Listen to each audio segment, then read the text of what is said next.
नमस्ते। स्वागत है आरती की डायरी में आप सबका।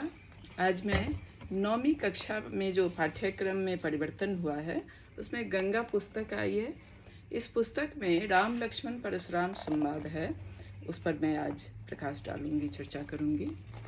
तो राम लक्ष्मण परशुराम संवाद इस रामायण जो रामचरितमानस गोस्वामी तुलसीदास रचित जो यह ग्रंथ है जिसमें 7 कांड है, उसी में बाल कांड से यह प्रसंग लिया गया है।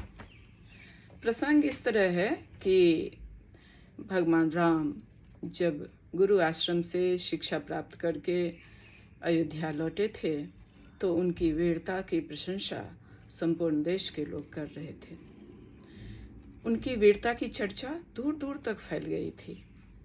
मिथिला में विश्वामित्र ऋषि जो यज्ञ हवन वगैरह करते थे, तो उनके यज्ञ को विध्वंस करने के लिए 2 आतताई राक्षस मारीच और सुबाहु, जो उनके यज्ञ को हमेशा विध्वंस कर देता था, तो अपने यज्ञ को निर्विघ्न रूप से संपन्न कराने के लिए वो अयोध्या आए और राम और लक्ष्मण को उन्होंने दशरथ से मांगा।